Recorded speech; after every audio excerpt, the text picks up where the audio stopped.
Good evening, everybody. It's a beautiful evening in Northborough, Massachusetts, and this is the Northborough Select Board meeting of the 23rd of October of 2023. My name is Mitch Cohen, and I chair this fine group, and I will read some introductory remarks. This open meeting of the Northborough Select Board is being conducted remotely, consistent with Chapter 2 of the Acts of 2023 relative to extending certain COVID-19 measures adopted during the state of emergency.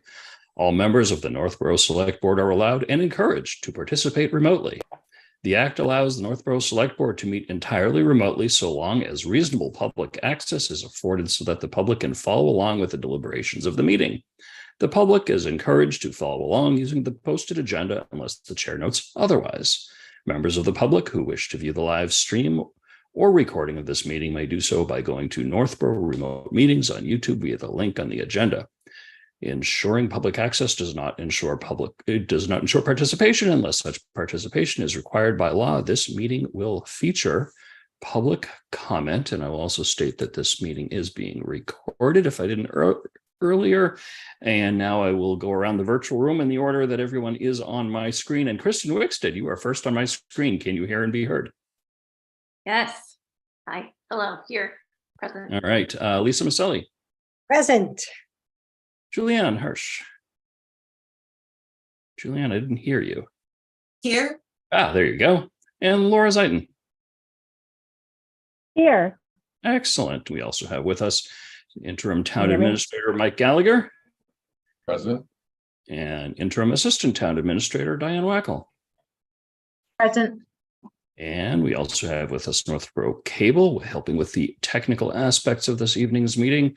And first item on our agenda, as always, is public comment. Is there anyone in our virtual audience that wishes to speak to anything, whether it be on the agenda or not? I see no hands. I'll give it another few seconds. Going once, going twice. All right, public comment is concluded. Next up, we have approval of meeting minutes. We have the September 18th, 2023, and then the October 16th, 2023. Would someone like to make a motion? I move the board, Mr. Chairman. I move the board. I'm sorry, I'm having some technical difficulties. I move the board vote to approve the September 18th, 2023 meeting minutes as presented. Second. Motion made by Laura, seconded by Julianne. Any discussion? One Lisa. teeny tiny typo. Is that important? Everything's important. Let us know what. On page 6, under my name, Select Board Chair Cohen, you've lost your R. It's Chai Cohen. Hold on a second. I'm trying to find. This is page 6. Describe to me. Under my name. Lisa Maselli. And it's Thank the volunteers, asked for update, asked what needs to be done. ask for update. Read that line. Asked for update. Asked what needs to be done to get the voting clickers in place for town meeting as to a previous discussion. It was mentioned that this is probably something. Mr. Chairman, I have it. I see it. It's second bullet item. It should say. Oh yes, Chuck. We got it. We'll fix that. Okay. Thank you. Yeah, I completely missed that, but yes, that's. I don't know whether that's the T or the Hebrew word for 8 that represents 18, high life. So it's could be either one. Okay. That's I will assume that that's a friendly amendment to the motion. All right. Any other discussion? Okay. All those in favor. Laura. Aye. Julianne. Aye. Lisa. Aye. Kristen. Aye. I also vote aye. Vote is unanimous in favor. Thank you very much, Linda, for preparing the meeting minutes. And do we have a motion on October 16th? Uh-oh, that sounds like it might be me. Could be. All right. I have to read my old eyes. I move the board to approve. I move the board to approve the October 16th, 2023 meeting minutes as presented. Second.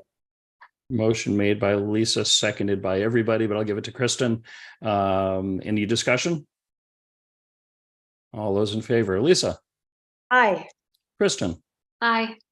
Julianne, Laura. Aye.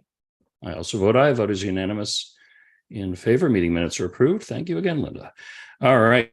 Next up, we have continuation of ARPA funding request for library health and wellness projects. So folks may remember that on the 18th of September, Library Director Jen Burnett was here and made a couple of requests for some money from ARPA for a couple of different things. One was some updates and reprinting to a guide, and the other was for some health and wellness initiatives at the library.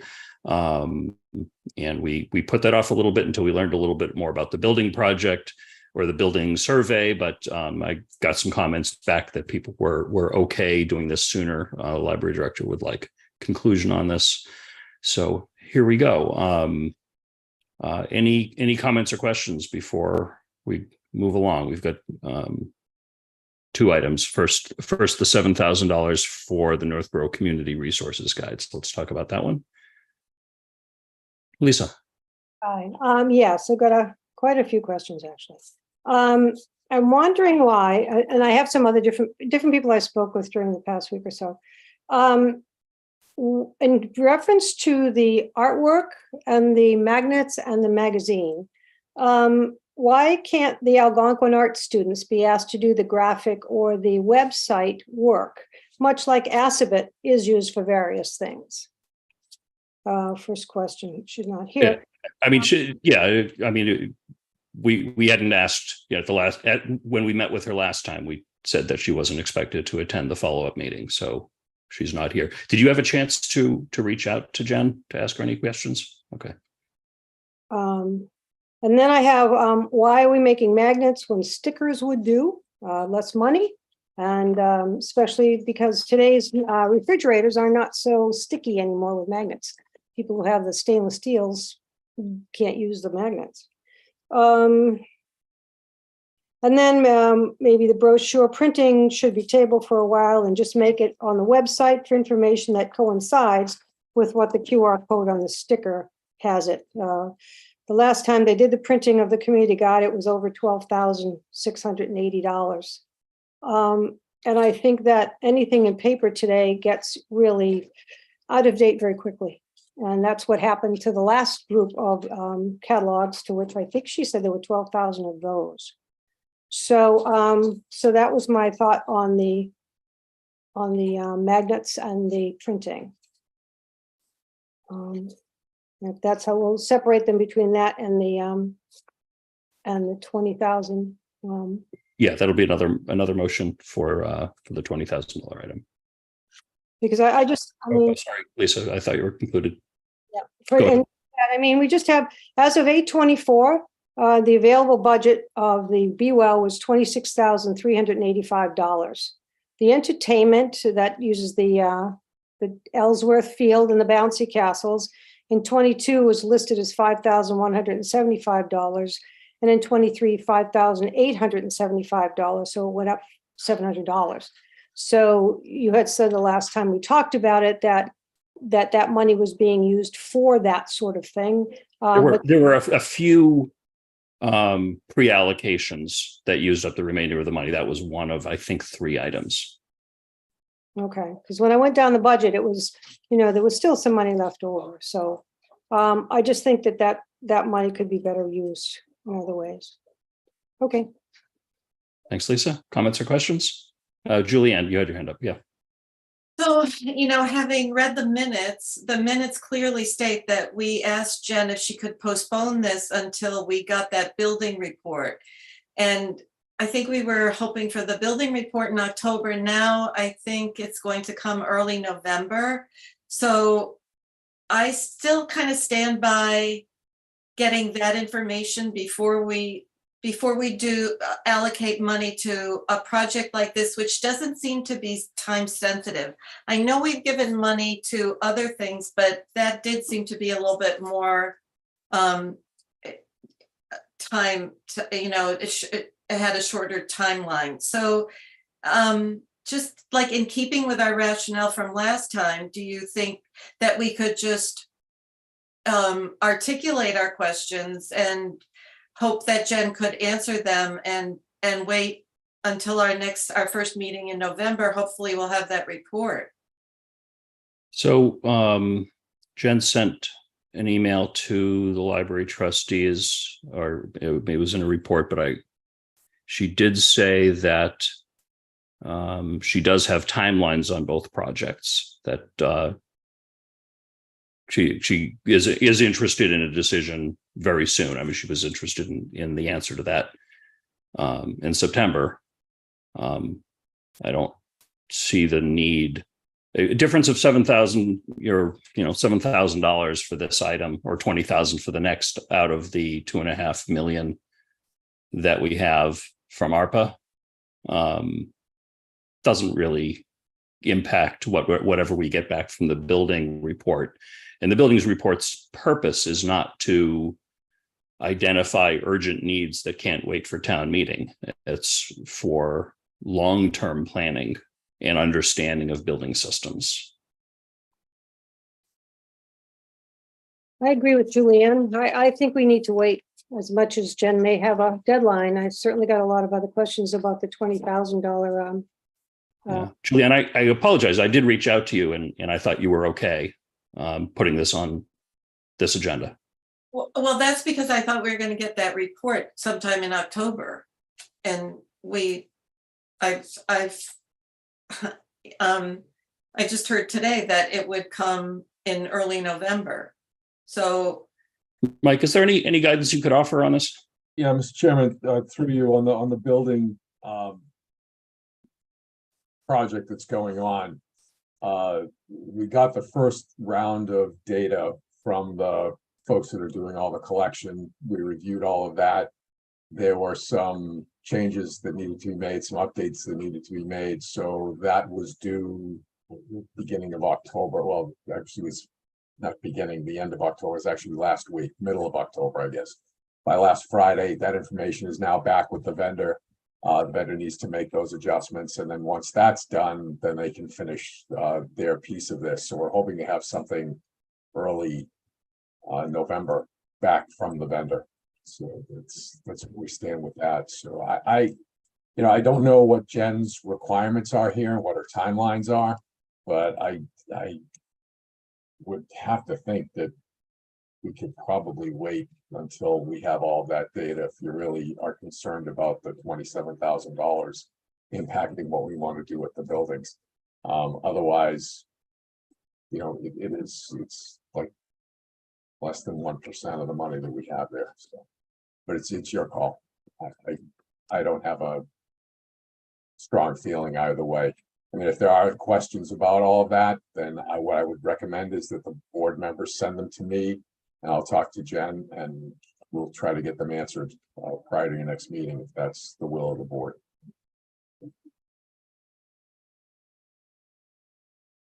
Other members as to thoughts, Laura? So I've been, again, thinking about this in more detail, and I apologize I didn't have a chance to speak with Jen in preparation. The only new question that came up for me in how we're reviewing this is there's a lot of overlap between the library and, family services. And I'm just wondering, how is this going to, is there going to be a combination of efforts in this, or is this strictly the library? Because I'm referring more to the second agenda item. And I just don't know if I really understood what that process is going to look like. So based on my understanding of the presentation that Jen gave us last month, the second item is to understand how her staff can be trained to deal with the mental health issues that present themselves now. It's not to make anyone therapists, or anything like that. This is, it's a current issue. You may remember that mental health seemed to be the top priority at least one of the public info meetings that was held with ARPA, and thus far nothing has been allocated for that purpose. And there really is an overlap because Family and Youth Services Family and Youth Services has 0 employees right now. So there can't be overlap with a function that does not exist. At some point, that department or that function will get replenished. Yeah. Will probably be in a somewhat different form than it has been in the past. So I don't think we can guess as to what there will be. I'm guessing if there's overlap, it would be good overlap. Well, I guess so.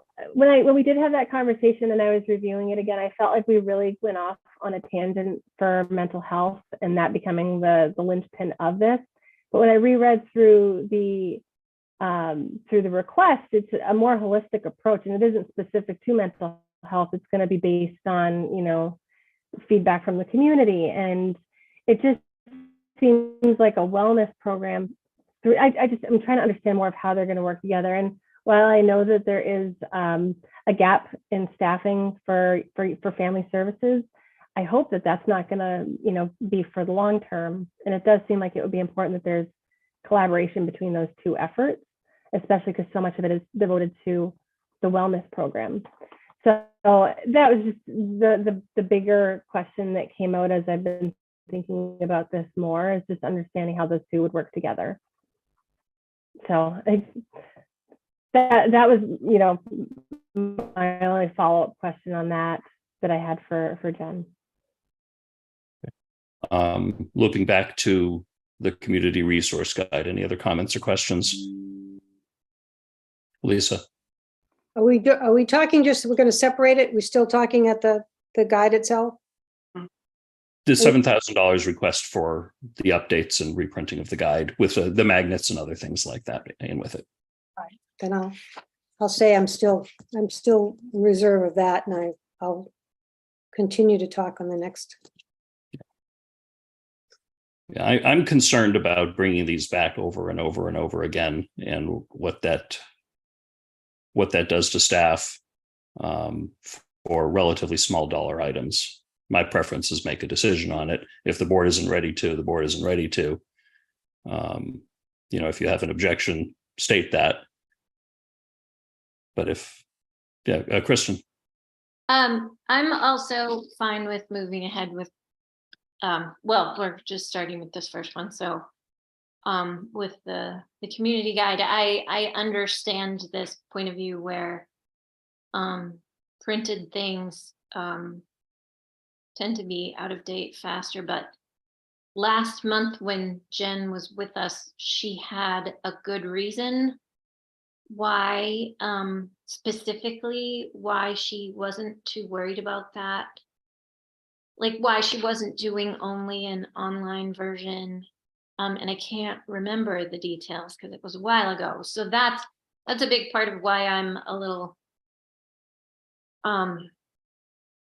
I don't want to keep delaying things either. I would just as soon go ahead and pay for it. It is a very small amount of the ARPA money. If it was a different budget we're pulling from that was much tighter, fine, but we're getting to a point where we're almost like sort of stuck in our own footprints in the mud or something. We just can't make a decision. And I think, I mean, we did do the hybrid meeting equipment for Dana, which felt really good. And then we did the town common stuff, the lighting and I don't remember what the other thing was, but we've paid for some things, and I love the way that feels, and I understand certain perspectives where we want to do things that benefit as many people as possible. I really think anything that might happen at the library, well, there I am starting to talk about the other item too. So if we're just talking about this guide, I think it's a question of, honestly, it just kind of, for me, is I just trust Jen. I trust that Jen wouldn't try to spend money frivolously. And I feel like if we're all like, oh, I don't know if we should give you that $7,000, that's how we're coming across. Like, we don't really trust you. And maybe that's not how you feel, but that's how it's coming across. That's how it's coming across to me. And I can't imagine that it's not coming across to her like that. And maybe I'm wrong, but it's not that much money. And I feel like she wouldn't ask for it if she didn't have, a good reason. And I also, Lisa, have worked with high school kids in the arts department, trying to get them to work on their own, like trying to get the kids who are in the graphic design class, say, to work on their own musical posters. It's just, sometimes it's a bigger headache than it's worth. And if it's something that you really want to get out because you have a good reason that you want, you have residents who need this thing, you don't want to be going to the high school and like recreating some kind of wheel where this isn't a process that's already in place. This would be a new thing. And getting high school kids to do something they don't really feel like doing is miserable. And also, if it's not a program that's already in place, it's just going to be a huge headache to start it, because the high school teachers that you would be asking for help with this are just really busy people who already have a million things going on. So I think that's a great idea, and maybe that's something we can implement for another project. But for this, if there is a certain, even if it's just like, I would just like to get this done this fall kind of a timeline, that's not a realistic ask. So Lisa and then Julianne for hands. Well, kind of twisted it around at the end of your statement, but no, I'm not, I don't have any questions about the fact I don't want to spend the money. Let's be realistic. I don't want to spend $7,000, regardless if it's a small amount of money or that it's a lack of trust. It's got nothing to do with that. It's the fact that we're fiduciary responsible people here, that's our job. And that $100,000 was given to the Be Well program that was used in ways I didn't think was overly responsible in some cases. I am not wondering how to make it sound better. I was trying to be a little bit easier on how we could do it in a way that was compromising. But I don't think just because we've got the money and it's not a lot of money and it's a great idea to get it done, I don't agree with all that. I think we don't need to spend the money on that. And I think that we need to realize that, the town is looking to us to make good decisions. And it's not a case of not knowing what we're doing. It's a case of trying to be kind enough and compromising enough to say that maybe we do need some more information as to the importance of it. I mean, there was I didn't see any, I looked in minutes, I didn't see any discussions about it. I didn't see any new information coming. It was the same packet that we received before. And, if you were to vote for it right now, you definitely see no from me. Thanks, Lisa. Julianne. Okay, so two things. One is that I think for me, it's not the $7,000. It's also that, we have a long list of requests from ARPA, and I think I'm just concerned that we're taking these projects little by little, and I think very soon at some point we're going to have to just look at that whole list and start prioritizing.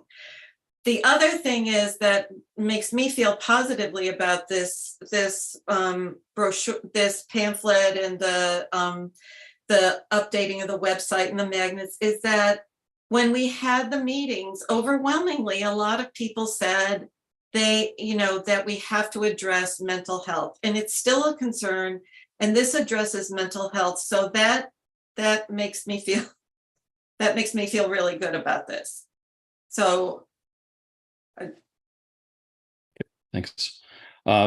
Couple of things following up, probably more on Kristen's comments, as well as Lisa's earlier comment. One, the designer that the library is looking to engage with this is the same designer that did the original book. So it's an update. I forget how large that book was, 120 pages, something like that, if I remember right. So that designer is just doing an update with new content for on maybe half a dozen pages, a dozen pages or so on that. where if you engage somebody new, whether it be high school kids at Algonquin or Assabet or anywhere else, it becomes a new project. And that's a big project. A big book like that is a substantive amount of work, probably not something that you'd be able to do in a couple of class periods. I love the idea of using Algonquin and Assabet for some of the things that the town does. This really isn't an appropriate project like that. And Lisa, just following up on, I did find the email that Jen had sent us with what's the remaining allocations from the original $100,000 of Be Well ARPA. As of August 24th, the date of her email, there was about $26,000 left. The 4 items that were listed, $7,000 for Night Out 2024. I don't remember off the top of my head what that is, but it's a recurring item. $12,000 for the Be Well Summer Kickoff 2024. $4,000 for rec programming, yoga, CPR, etc. $3,000 for senior center programming, water aerobics, emotional wellness, etc. So those are the budget figures that add up to the $26,000. That's as of October 24th was remaining in ARPA. Well, thank you. I think 12,000 is a lot of money for that summer program. I mean, this is tax dollars. It's not free money. Yeah, I mean, if you want to add a review of that particular program to an agenda, we can do that. It's been going on the last few years. It's very popular. It's a big hit. For a small. I think it's something that the staff, my understanding is the staff wants to use ARPA in 2024 and then roll it into the budget for future years to keep it going. And if the town decides to let it stay in the budget. Yeah, I mean, that's ultimately up to town meeting. But I think, I mean, for the amount of people that it touches out of 15,000. Have you been there? Yes. Yes, hundreds and hundreds of people there. Hundreds. 300 people go to the town meeting. So Well, maybe we should have bouncy houses at town meeting. ooh, that might work. Yeses go in this bouncy house, noes go over there. Yes. We don't need the clickers. We just do that. What do you think of that, Julia? No clickers and go to bouncy houses instead? Whoa, I don't know. All right, so let's roll back to this. Any other comments on this? Is again the community resource guide request for $7,000. You know, we could. My suggestion is we vote now and get it done one way or the other. If the majority of the board prefers waiting to another meeting, we can wait to another meeting, and the project may go away. You know, the timeline of when the library director wants to get this out there may pass. So Why is there a timeline on this? I don't know. She's not here to tell us, but I mean, one is the original book and its associated data is old. Mhm. Particularly because I remember there was one massive, it was the 988 that got rolled out just after the first print. That's really, I think, the driving force behind justifying not just updating it, but updating the printed copy. And replacing the old ones because they were Yeah. that Yeah. makes me feel like maybe it is a good idea. Huh. Can you just, you said the 988? Can Yeah. you? 988 it's a mental health emergency. I am probably the wrong person to describe that in detail. Yeah, 988. Sorry, I'm seeing Jen's original memo. The 988 Suicide and Crisis Hotline. Oh, that's what it was. Yes. Since the first printing in 2022, there have been several changes to critical agency listings. Most notably, the creation of the 988 Suicide and Crisis Hotline has resulted in the redirection of many local and regional crisis centers. Other groups have restructured, changed names, expanded services, or changed contact information in the last year. So that's from our September 18th packet. And I remember she said that it went to print, and while it was in print, in the printing process, 988 came out from the federal government. Yes. So Right. And that's why I think that's a big part of the reason why she didn't feel like, it's not like the federal government is going to come out with now a different phone number as soon as this one comes to print. And that's a really important reason. And that won't change. That's going to stay the same for the long term. So even if it's just that phone number, having that out there, that's definitely a big mental health topic, right? Yeah. Subject of mental health is making sure people have access to this phone number. So I guess that's a big part of why it's important. I think we need to be really careful when we vote on something like this. If we didn't have time to do the research and don't completely understand what we're voting for. We did have a chance to ask Jen a lot of questions last time. This time, I feel like if we haven't, I don't know, it's kind of on us to understand pretty well what we're voting for. And I'm saying that, calling myself out, because I just couldn't remember that detail. So thank you, Julianne and Mitch, for reminding me. But that's a really important detail. And I think it's a good use of money. I don't know. You know what? If it saves one person's life because they have access to this phone number that they wouldn't have, I'd say it's worth the money. Good point. Any other comments or questions? Laura? I guess as far as the guide goes, one of the other factors about it that I appreciated was that it'll be available in several other languages. And I think from the perspective of helping the whole community, in that regard, it would be a good resource that would be interpretable. Your comment about saving one life is not lost on me, Kristen. And from a mental health perspective, if this would help, just in a small way, I can see the benefit of that, and just making sure that it's available to the people in the community. And I did do my research. I'm sorry if something came across indirectly about that. It's just, trying to make sure we're being fiscally responsible with our decisions. But this is definitely something that serves the community at large, and it touches, it's something that we are all aware of. That's the end of my comments. I'm sorry. Thanks. I wasn't trying to call you out, Laura.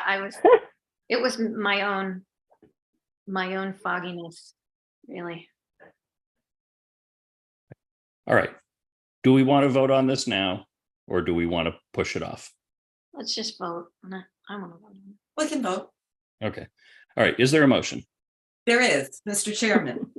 I move the board vote to approve the use of ARPA funds in the amount of $7,000 for updating and limited reprinting of the Northborough Community Resources Guide, and for expenditure of such sum by the library director pursuant to Massachusetts General Law, Chapter 44, Section 53A.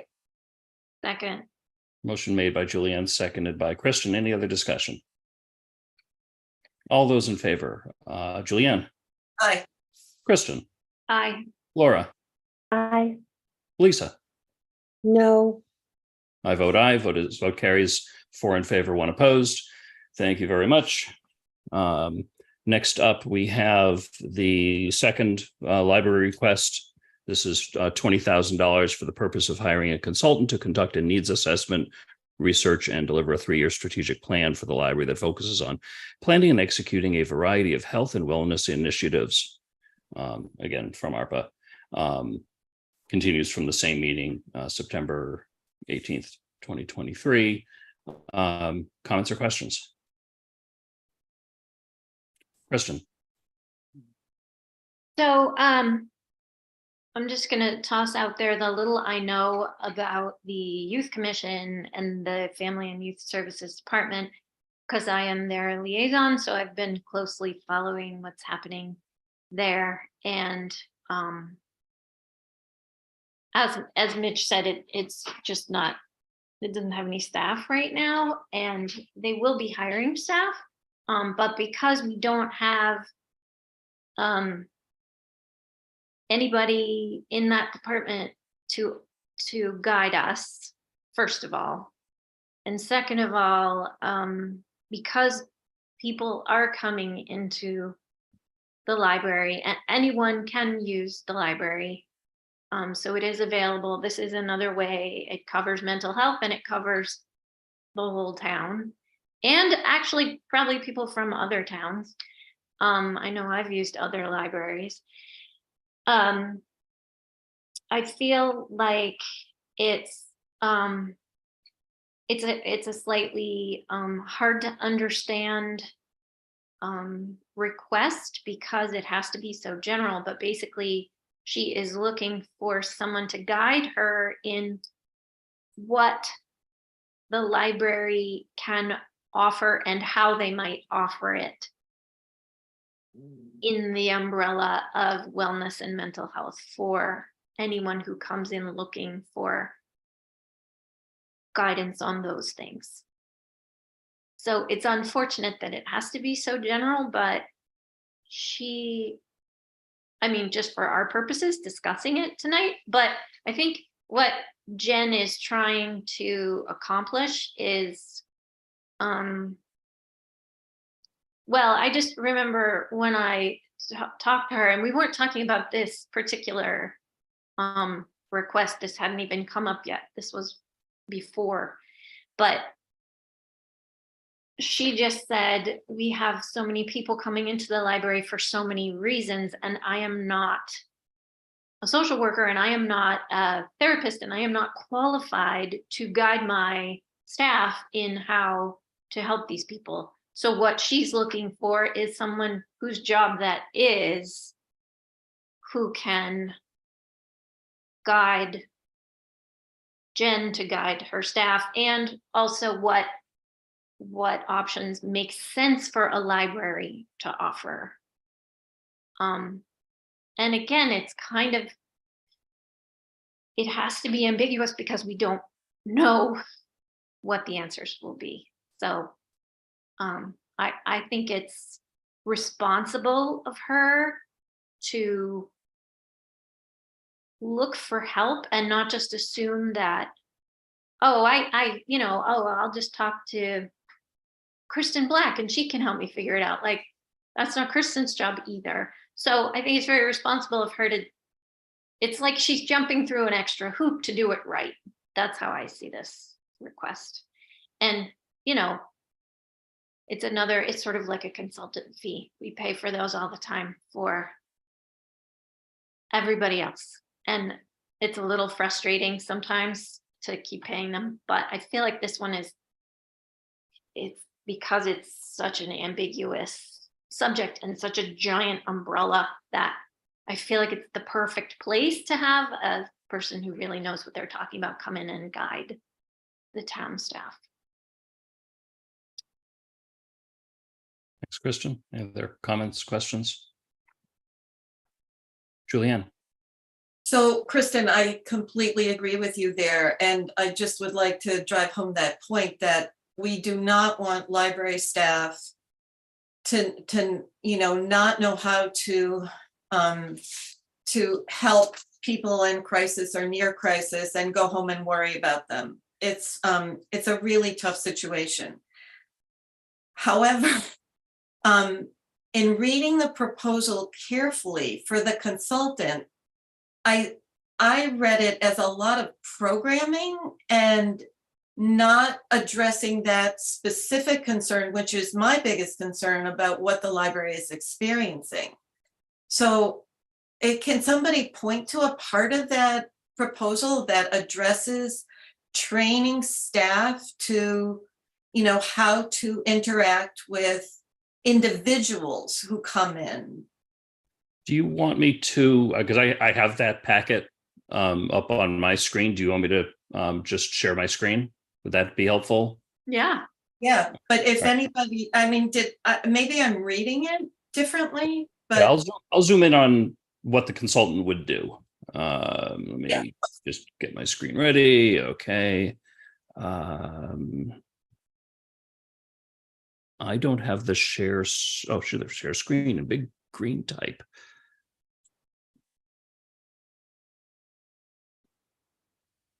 Okay, I assume people can see my screen. Yeah. Okay, so why a consultant? This is what's here. I'll give everyone a moment to just read through this, in particular, the bulleted area, conduct needs assessment, research tools, etc. So this is the sort of a good summary of what's being proposed.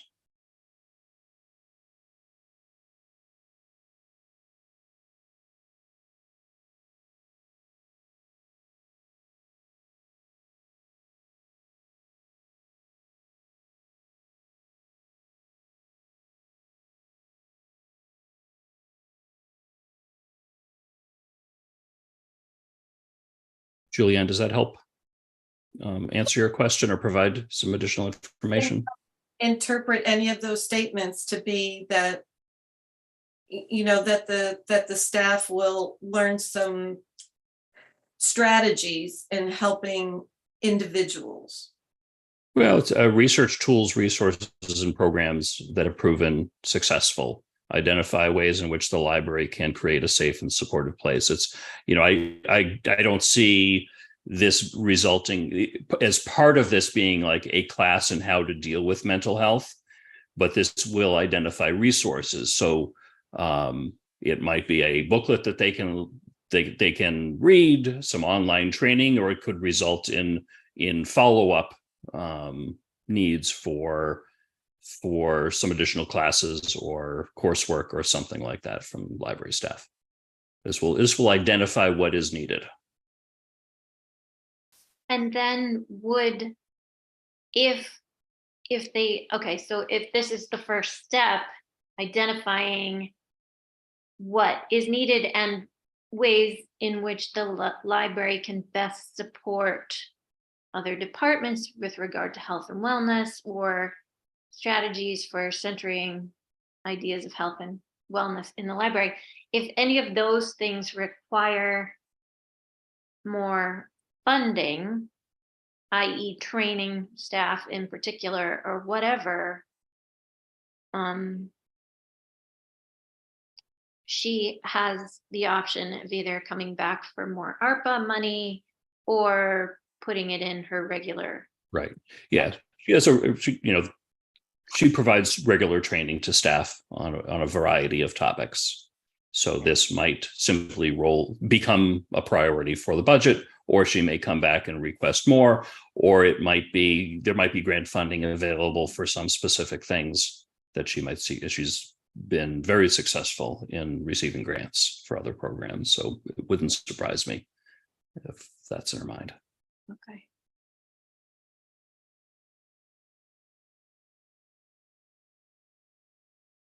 I just feel like this is the first step, but it would really give a lot of information that she just isn't trained to get any other way. And it is what the ARPA money is supposed to be for. One of the things. Is everyone done reading? No, can you keep that up? So Yeah, absolutely. So what you're saying is the bullet point, identify ways in which the library can create a safe and supportive space for patrons. That's kind of a general term for the issue that they face frequently enough of individuals coming in with their own specific problems and how to best guide them through it. I mean, yeah, that's how I read that, Julianne. That's exactly how I read that. and you think that's Jen's intent there? Because she did mention that that space in the literal sense, that there were, you know, that they have identified that they kind of need some private spaces for people who are looking up things that they don't want somebody looking over their shoulder. Oh, right. Yeah. So that's how I read that one. But well, it could probably be read both ways, right? I mean, I think a lot of these things can mean more than one thing. So if let's just say for hypothetical, we approve this tonight, can somebody clarify with Jen that that is one of our concerns, that we hope that the staff will get some tools to help individual people when they come in? Oh, I'm certain that will be part of this. That's a need. What? I'm certain that will be part of this, that at the conclusion of this, that the staff will be better equipped to handle these health and wellness needs that are presented to them by patrons coming in. There will also be, I strongly suspect, identified additional things that might be worth doing later. That this won't solve the mental health problem, but it will probably solve certain issues and provide guidance as to how to solve other issues. Mm-hmm. Mm-hmm. That makes sense. Yeah, but I definitely believe that there will be actionable information in this that will provide short-term and immediate benefit, not just here are a list of other things to buy. Yes. I do feel like I see why Julianne is asking these questions, and I'm just assuming I'm right, Julianne, and correct me if I'm wrong, but we have been a little disappointed with some of the money that we've spent on certain other advice from quote unquote experts, and been, it was lackluster and not actionable. So I think it's good to ask these questions. So to that point, do you think Jen would be agreeable to give us some follow-ups on, the consultant she hired, the background, and kind of then a report at the end? Yeah. My suspicion is she would certainly do that for the library trustees. And obviously, she could certainly copy us on that information. I wouldn't expect her to come back to the board with a follow-up presentation unless there were follow-up requests. But this is certainly something that I am very confident, as a member of the library trustees, I'm confident to say that the library trustees would be very interested in the output, in learning about the output of this. Uh-huh. Yeah, and she could just CC us on that, or you could just share it with us. Yeah, absolutely. Mm-hmm.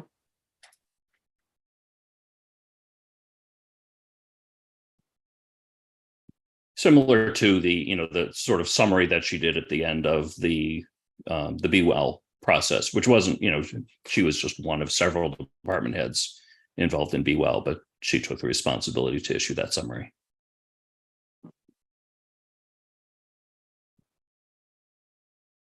If I may, I have one more thing that I'd like to emphasize, and that's the point that Laura brought up, that we really need to figure out what's going on with Family and Youth Service Department, because that is also very critical. And going back to what people were asking for at the ARPA meetings, we have to, if there's any way that we can help move that along quickly, that'd be great. Yeah, I'll make that an ask to Mike to, I know that's a big open issue among a lot of other big open issues that he's dealing with right now. But yeah, I think we're all very interested and care a great deal about the purpose of that department and what the future might be for that. Mm-hmm. Particularly in these times, right? Yeah. Mm-hmm. Yeah, it's a really tough time to lose the staff that we lost. Mm-hmm. It obviously provides the opportunity to rethink, are we using the best method for delivery? But we can't take too much time to rethink that. Mm-hmm. Okay. Yeah. You mind if I stop sharing the screen? Okay. Great, thanks. Only because my screen looks different, and people are in different places on my screen and the buttons are different. Okay. Thank you. If anyone does want to see it again, it's fine. All It right. helped. Okay. Any other questions or comment on this item? Lisa? You want to go first, Laura? No, you can. All right, I have quite a few concerns of this. It's not 7,000, it's 20,000. It's another consultant that we spend money for. It's another question of getting direction from a consultant that maybe would be able to be done in some of our own research. The Youth and Family Services hasn't been operating at a full staff for years, and it's currently not operating at all. And would it make more sense to hire a director, a community outreach coordinator, and this position's job description can include what the consultant would do once, and a full-time social worker, and maybe a sign-on bonus for their first responders. The outreach coordinator could have office hours at the library, or even the police and fire department, or the senior center. I think that we're forgetting that Youth and Family Services is the one who's supposed to be really conducting this. And then it's a great idea to have another resource, being the library. And I think that, again, putting office hours in for those directors or whatever at the library would be a great idea. But we constantly want to spend money on consultants. And I don't feel that it's well spent in this case. And I think that if this was a burning need, then that should have come out of the Be Well money of $100,000. And I think that could have been done had there been discussion about that, but I don't seem to see any minutes that talked about discussions on the concern. And I'm not confident that we should be spending that money for another consultant. So that's my take on that. Thanks, Lisa. Laura, did you have your hand up? I did. I'm just coming back. I'm really struggling with the delineation of work between the two departments and how, I hope we can backfill those positions quickly and help, that is a big need for the community that everybody uses.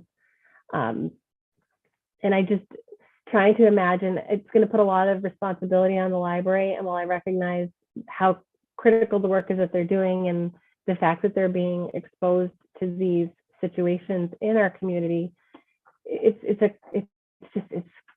hard work, and I recognize that, and I'm so uncertain if this is going to be the right solution to help them, to help the community, because it is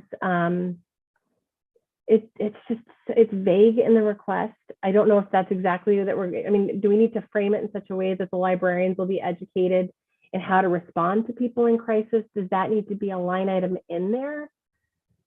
Or are we going to, what I don't want to happen is where people are being confronted in these really, sorry, what were you going to say? I was going to say, it talks about, library staff. So Yeah. I read that as, maybe not necessarily every member of library staff, but library staff would be there.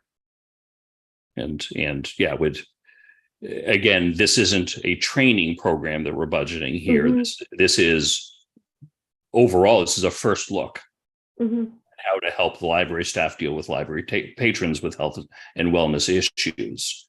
They may identify the need for training. It might identify books or videos, conferences, other ways of doing that. And, I certainly expect that some of this would be identified right away and would be able to be presented as part of this or just directed from this. Kristen. Oh, you're muted. Sorry, I just wanted to make sure Laura was done before I talked. Shh. You're done? Yes, thank you. Yeah.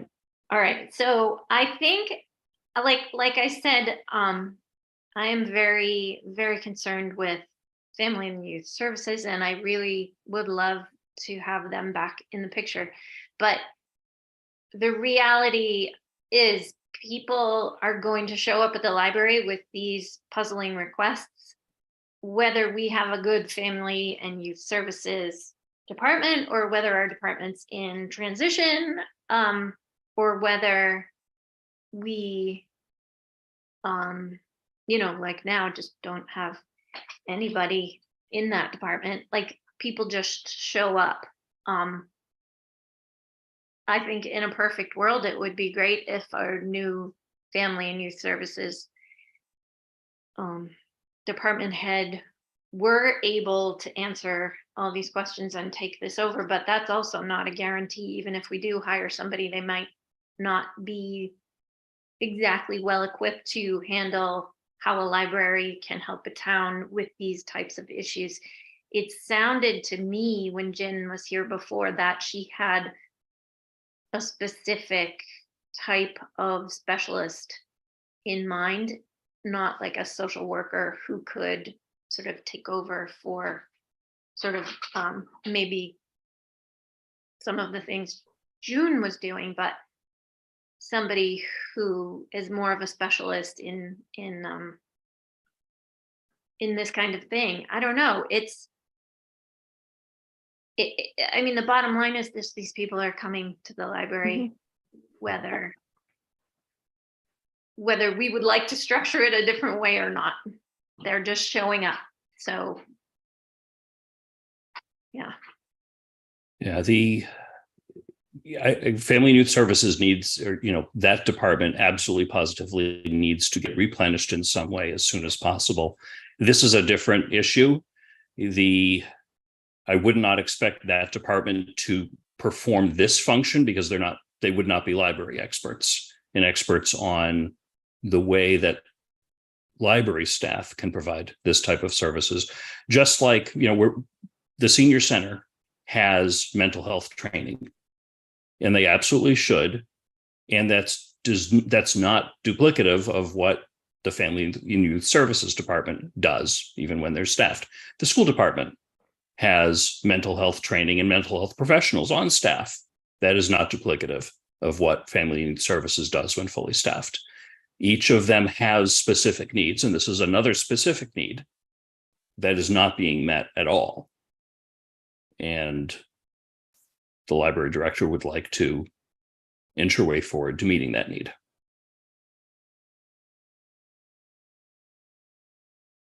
Julianne? So I did a quick search of our other libraries having to offer these kinds of facing new problems like this. And it does seem to me that many libraries throughout the country are offering these, are facing problems and questions that are not your standard, where's the mystery section? It's so I think that it's just a reality today. But I'm curious about what you said, Mitch, is that there's delineation between all of these services. I was kind of hoping that information gleaned from the consultant might help us in the recruitment of Family and Youth Service, just in terms of the needs in the community. I mean, it's possible. I am going to guess that they will go on parallel tracks. So I don't know if they will both resolve in a time that the output of this could help with the input for what type of person to hire. But I certainly imagine that the output of this work will probably suggest benefits of involving the Family and Youth Services Department within the library to a greater extent than it had been in the past. I think Jen brought up the idea of, maybe the social worker that works for that department has his or her office in the library or office hours in the library as just another location to go in and meet with that person. Now, that person wouldn't be there and available for patrons, every hour of the library being open. It might be, 3 hours, 2 days a week, something like that, because they would have a lot of other work to do. But that's, if I were to guess, that could be one possible output. Yeah, but my hope, and honestly, my hope is that Mike, or whoever the town administrator turns out to be, moves forward with the necessary structuring and hiring of this department sooner rather than wait for the output of the study. Well, we might get some information because Mr. Gallagher has his hand up. Oh, I missed that, Mike. Yeah, Mr. Chairman, through you, with all due respect, the Family and Youth Services Department is probably at the bottom of the list of things that I'm concerned about right now as far as recruiting is concerned. If you think about some of the larger holes that we have in the organization right now, I think that's probably one of the least. We really need to concentrate on, we've got a budget process we need to go through. We don't have a finance director. We don't have a town accountant. The police chief is retiring. I'm an interim. I'm only doing this part-time. You have an interim sitting in the assistant town administrator seat. I think we have much larger fish to fry in that respect. But as far as this particular request is concerned, I think what I'm understanding and gleaning from all of this is that she wants somebody to come in and help her try to understand what those things should look like. And is this really something, I think we may even find out it's not something that they should be doing, that should be just pointing people in another direction. I don't know. I think at this point, she doesn't know what she doesn't know and is very concerned about what's transpiring around her. And this needs somebody to help her figure all of that out to go forward. We can't be experts in all fields within each of our disciplines. So I think that's what her concern is. Thanks, Mike. Okay, anybody else? Okay, are we ready to move forward and take a vote on this tonight? I see one nod, another nod. Okay, that's enough to vote. All right, is there a motion? Yes, Mr. Chair. I move the board vote to approve the use of ARPA funds in the amount of $20,000 for the purpose of hiring a consultant to conduct a needs assessment, research, and deliver a 3-year strategic plan for the library that focuses on planning and executing a variety of health and wellness initiatives, and for expenditure of such sum by the library director pursuant to Massachusetts General Law, Chapter 44, Section 53A. Second. Okay, motion made by Kristen, seconded by Laura. Any other discussion? Okay, all those in favor, Kristen, Aye. Laura, Aye. Julianne, Aye. Lisa. No. I also vote aye. Vote the proposal passes, 4 in favor, 1 opposed. Thank you very much. All right. Moving right along, discussion, police chief recruitment.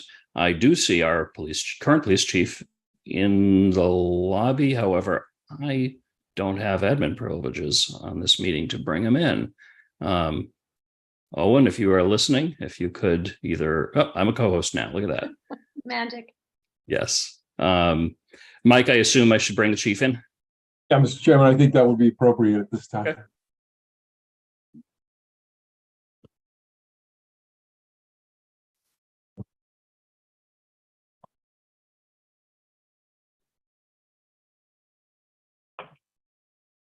Chief, if you could unmute and turn on your video. You're still muted. There we go. Hello, welcome. Hi, Thank you. Chief. So you're retiring. Yes, I am. Yes. Ooh. We're sad and happy at the same time. Same All here. right. All right. So Yeah, Mr. Chairman. ending your retirement, my understanding, at the end of the calendar year, correct? Correct. Okay. Mike, what do we do? Yeah, Mr. Chairman, thank you very much. I appreciate the opportunity to speak to the board this evening. So with your chief retiring the end of December, the board is the appointing authority and has the option to do a number of different, take a number of different tacks through this whole process. One of them would be to throw out that wide net, do a nationwide search, go through the whole process, do an assessment center, blah, blah. There's a whole number of things that you could do that would take a significant amount of time to go through from a recruiting process to a screening process, et cetera. Or the alternative is if you have someone in-house who has been groomed for that particular role, and is ready for that position, you can certainly promote from within and, bypass all of the rest of the process. Particularly where this is a non-union position, it's a non-civil service position. There's a lot more latitude that the board has that you wouldn't have otherwise. So my recommendation, and based on conversations that I've had with the chief, would be to look internally. And I believe that we have a candidate internal to the department that is, for everything I've heard and discussions I've had with certain people, the person is ready for this particular role and to take this next step. And the chief was kind enough to write a memo to me explaining all of that and kind of giving me some background on the individual within his department who he feels is next up, if you will. And I'm just going to leave it at that and open it up for discussion about what it is the will of the board would be to actually follow the process. I have my own opinions on the matter, but I think I will leave that to all of us to have a discussion about. Thank you. I'm always interested in your opinions, Mike, but why don't we go around the room and see if board members have any questions or thoughts? Kristen. Muted for a second time. Shoot.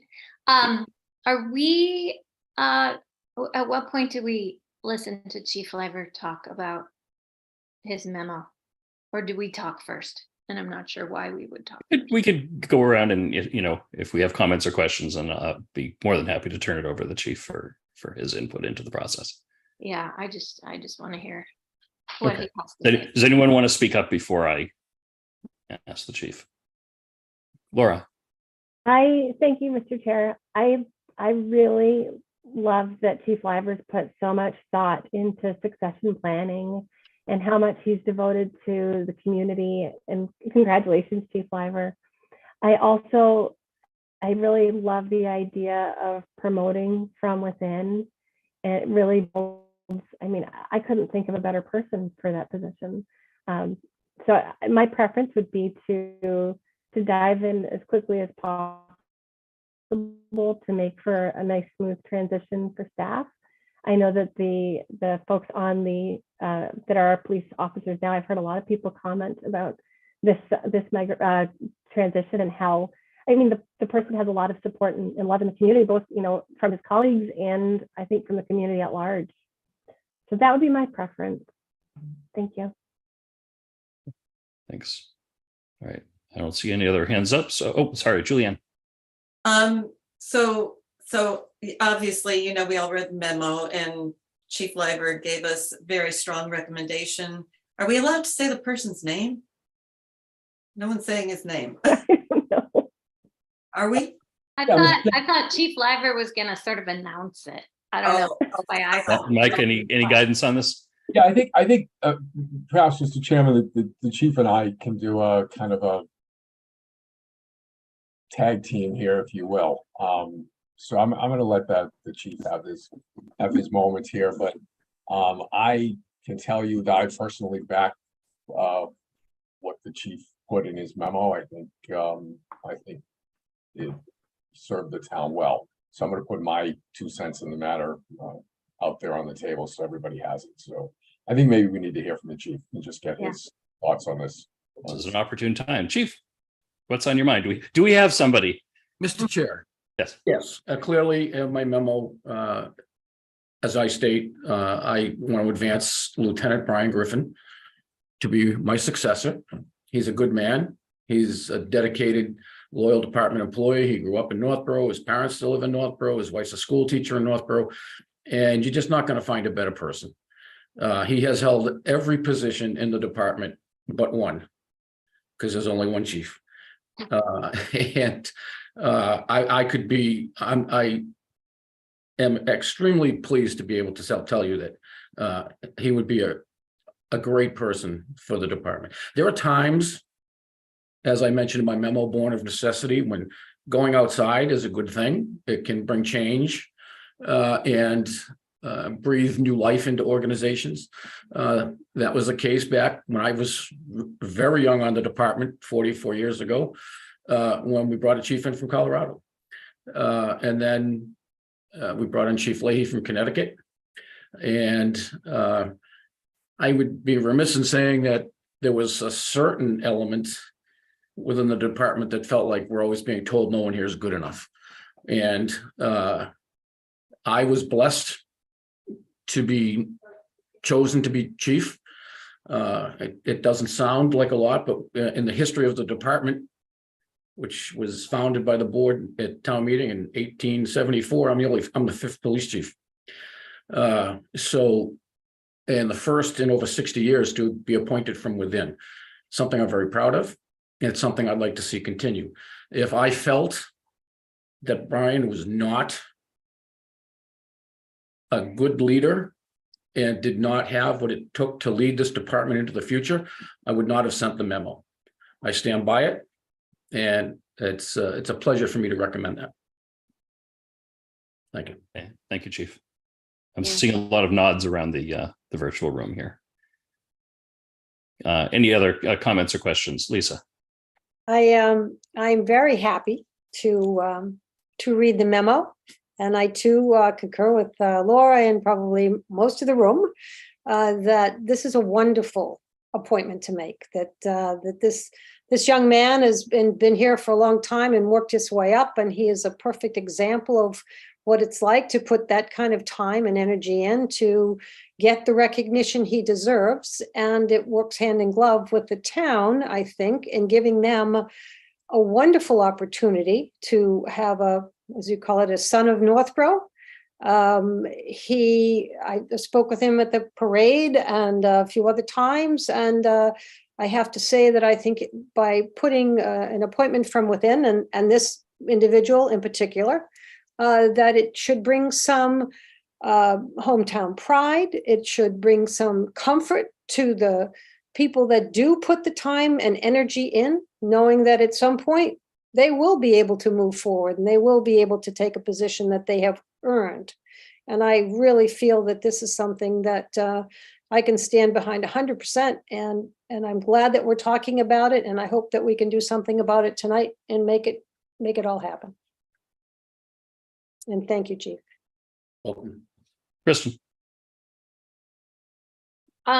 So yeah, I feel like this is one time where I'm really glad I spent a certain amount of time getting to know Chief Liver, and through him getting to know some other members of the police force, including Lieutenant Griffin, and always had really good interactions with him. But I was also very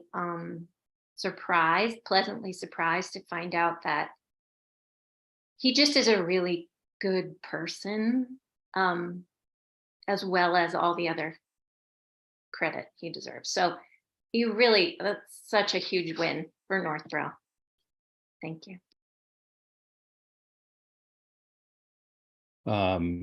Yeah, I mean, I concur completely with my fellow board members that have spoken thus far. I think Brian is perfect for this role. I was hoping we would find a way to get here, and Chief, thank you very much for providing the opportunity for us to really truly have this discussion.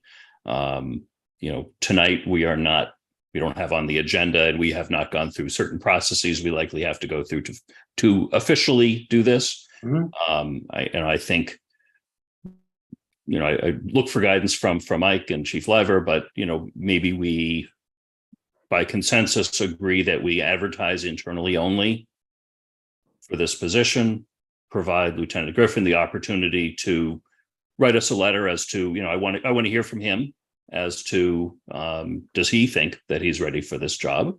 I'm sure he is. But to get something in his own words, and maybe as a way of cross-checking, have somebody else sort of take a look and confirm third party that, yeah, he's, met whatever the qualifications are, and maybe provide some suggestions as to additional training or certifications. I've never been through the process of hiring a police chief before. What are some of the other things that we might want to put in on the assumption that we name him, but, provide some guidance for additional things to do. Okay. Just my own thought. Mike, were you going to speak, and then I'll recognize Yeah, Lisa? so, yeah, Mr. Chairman, through you, I think that it's appropriate we just advertise internally. Let the lieutenant actually apply for the position formally, and then we can move forward. I would respectfully request, though, that the board, when they decide to actually do that appointment, that be an in-person meeting, so that the chief, the incoming chief, has an opportunity to actually meet the board personally and have an opportunity for his family to attend, as opposed to doing something virtually. It is a very big deal, and I think it's appropriate that we make it that and make it such. So I would respectfully request that the board follow that path. Makes a lot of sense. Lisa. Totally agree with that. I think that in person would be perfect. I'd like to know if we could move it quickly. I'd like to have a timeline of sorts. I don't want to see it go to December sometime, and then so close to when the chief is going to retire. I think everybody's ready to move forward in some of the decisions that we make. And I'd like to make sure that this is a very quick process. Mr. Chairman, through you, we can get that started tomorrow, as early as tomorrow, and make this happen quickly, so that we're doing something first part of November. Even if we have a special meeting of the board for this one item, I think that would be appropriate also. Chief, you had your hand up. I was simply going to echo what Mike had just basically said, but for another reason, in that it's budget season. And it would really be nice for Brian to be able to submit his first budget for the next fiscal year. Because my thoughts and ideas are going to be long gone. And it's going to be Brian's wheelhouse. So that's, again, I would ask before the end of the fiscal year and before the budgets are actually due, that something happens so that it can be his budget submitted, because he'll be doing the presentations. Excellent. Julianne.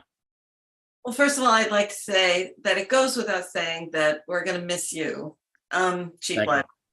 But I have a quick question, because I think it's important, now that we're going through the whole town administrator search, how disruptive that can be, that, to maintain the stability of a department is really important. And I was just curious, what you might not know this offhand, but like, what percent of your staff do you think is, or percent of your department is like 10 or 5 years just into their careers?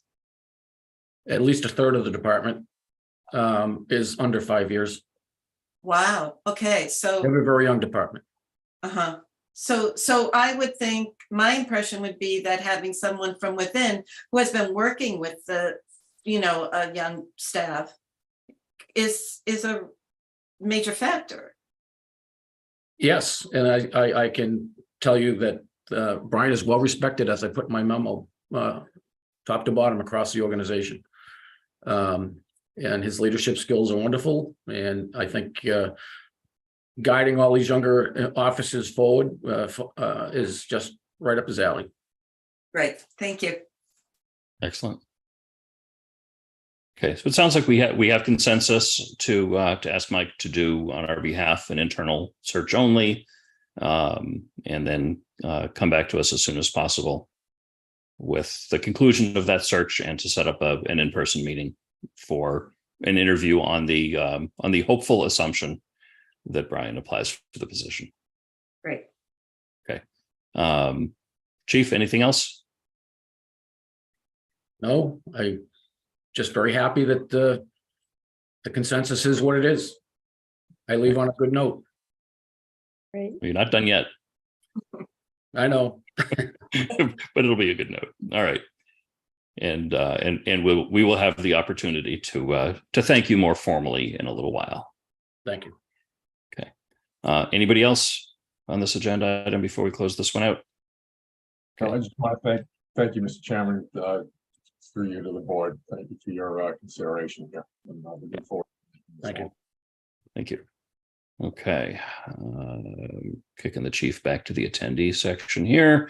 Next up on our agenda is appoint planning board member Millie Milton to serve as delegate member on the town administrator screening committee. I'll summarize that Carrie Martinick was when we set up the screening committee, we gave the planning board direction to go ahead and appoint one of their own to that town administrator screening committee. Carrie Martinick was that member. As everybody knows, we're in round 2 of that process. Carrie will be doing some work travel next month when we anticipate having meetings for selecting candidates to bring forward to the select board. So she went ahead and took the initiative to at a planning board meeting to seek who would be available and interested, and Millie raised her hand and is available, and I've confirmed with her that she's available to take that role. So this is a formality to officially designate Millie as the planning board's representative on the town administrator screening committee. Unless there's any questions, I'll take a motion. I'd like to make a motion. Sure. I'd like to move the board to appoint planning board member Millie Milton to serve as the planning board's delegate member on the town administrator's screening committee. And Second. Okay, motion being made by Lisa, seconded by Kristen. Any other discussion? All those in favor, Lisa? Aye. Kristen? Hi. Julianne? Aye. Laura? Aye. I also vote aye. Vote is unanimous in favor. Thank you very, very much, Millie, for volunteering for this important role. Very briefly, I'll provide an informal update on this screening process since we're on a related item. I expect that a week from tonight, the town administrator screening committee will have its first meeting of round 2, where we will receive and discuss a number of applicants that have come into MRI. I have not seen any names or anything yet. MRI is responsible for the first round of the process. They've informed the screening committee that they have 13 applications that they consider worthy, and people who have supplied responses to essay questions that we put together a little bit earlier. So at that meeting next Monday, we will select which candidates rise to the top enough for the screening committee to do pre-screening interviews with them. And then following that, and that I think would be in another couple of weeks. And then following that process, we'll hopefully name some number to be considered finalists to move forward to the select board for interviews, tentatively scheduled for, I think, the week prior to Thanksgiving is the cross your fingers hope that we can get that all done on time. But so far, the process has been moving well. And just while we're here, any questions about that process? Okay. All right, moving right along. We've got 2 items related to relating to an executive session item for SA Farm. So we can't really say that much about it other than this is for taking additional action on a particular item. So I'll entertain a motion to appoint Attorney Mark Lanza as special counsel. second, Sorry, I didn't read the whole motion. Would someone like to read the whole motion? Mr. Chair, I move the board vote to appoint Attorney Mark Lanza as special counsel in connection with the matters relative to SA Farm at properties known and numbered as 429 and 432 Whitney Street. Second. Okay, motion made. Yeah, Mike. But if I could just add one more piece to that. Sure. And that the board vote to allow me to sign the agreement with Attorney Lanza. I can get that done tomorrow if you do that.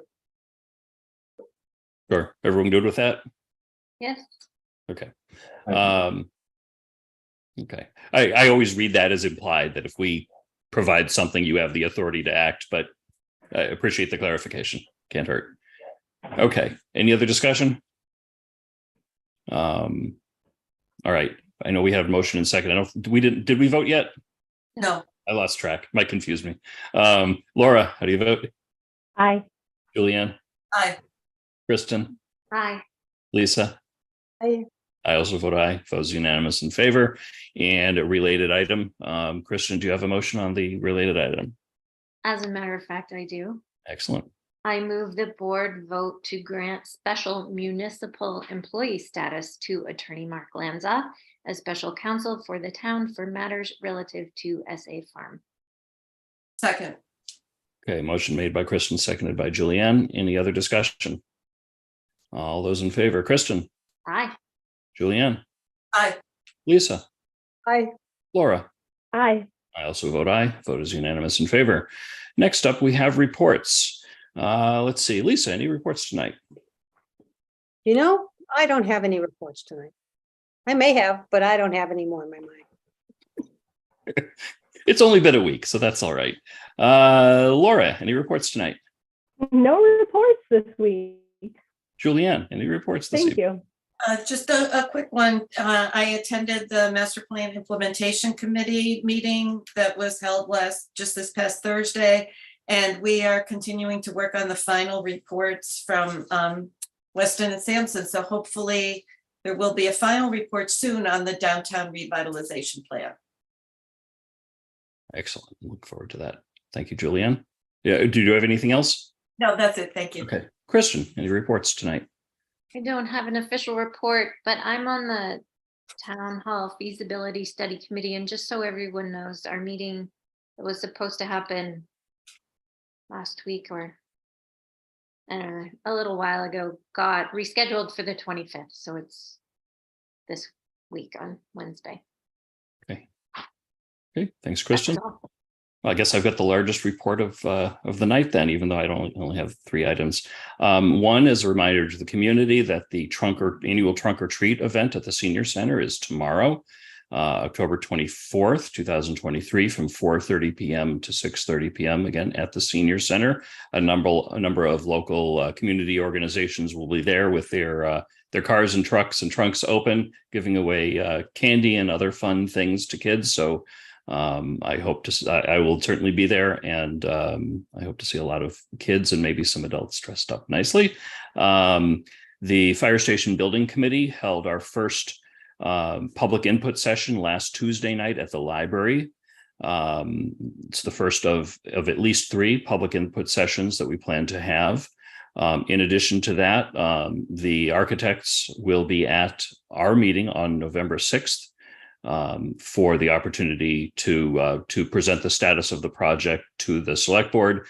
Design will not be that far along because it's only just beginning. This is more an opportunity to meet the architects involved in this important project and ask questions and provide input from the board, as well as an opportunity for those that can't, for whatever reason, attend in-person public input meetings to provide input, over our Zoom function on the 6th of November. The next in-person regular public input meeting for the project is tentatively scheduled for Wednesday, November 15th, 7 p.m. at the library. I say tentatively because we're just waiting to confirm that the library is available and so forth. We've got a regular meeting pretty soon to finalize that schedule. And the very last item is, since this is our last meeting before one of my favorite holidays, happy Halloween to the entire Northborough community. Have fun, be safe, and don't forget to not be too scary. And that concludes my report. Next up, we have Town Administrator report. Mike, anything for us tonight? Yeah, thank you, Mr. Chairman. Through you, I have one item I wanted to just discuss with the board this evening. As you know, Jason Little's last day is November 5th. He starts November 6th in his new role. I have spoken with an individual who is interested in becoming the interim finance director. It would work part-time. Retired person who is in Shrewsbury. I'm actually in the process of working a contract with her, and I'll have that more formal at some point. I just want to get this written and inked. Also, Jason Little has offered to enter into a consulting agreement with the town so that if we do need any assistance from him, he would be available to us. So I'm working on both of those contracts. unless the select board has any concerns about any of that, I would like to get that in place sooner rather than later. I finalized dollar amounts with everybody today, both it's the same per hour rate for both of them. That's, I think, fairly reasonable for what we're going to get for services, and to be able to plug that very large hole as we move forward through the whole budget planning process in the next couple of weeks. And Jason and I are actually going to spend the next week or so, week and a half, focusing primarily on the budget and trying to get all the budget document pieces together so that I at least understand what it is I'm looking at as we craft the budget for fiscal year 25. That's my report for the evening. Great. The appointment of the interim finance director / town accountant, as I think we talked about at our last meeting, that single person position is split in terms of two appointment processes. The town administrator appoints the finance director, the select board appoints the town accountant. I really hope that the board doesn't stand in the way of this, but the date happens to be convenient that our next select board meeting is the 6th of November, the first day for the interim. So, we should have that, whatever that process looks like, on our agenda to sort of make that 100% official. If anyone wants to do anything different, I encourage you to contact Mike long before then. Yeah, Mr. Chairman, through you, that's why the contract is going to read interim finance director, not interim finance director / town accountant. Okay.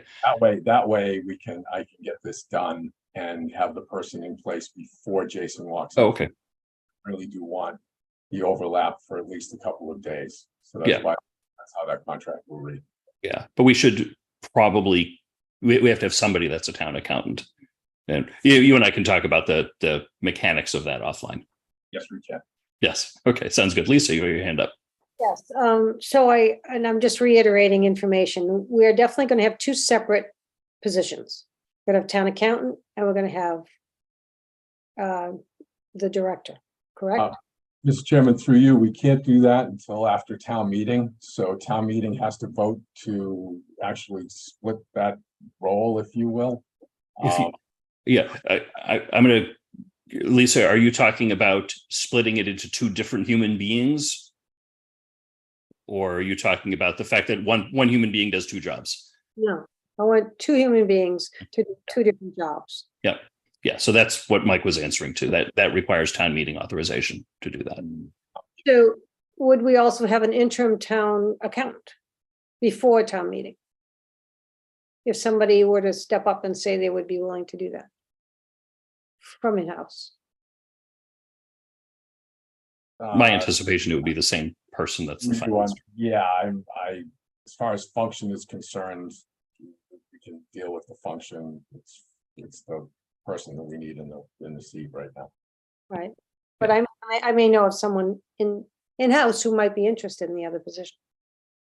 Mr. Chairman, through you, I would appreciate it if that person in-house would step up and talk to me as the town administrator to take that forward to the board, if that's the case.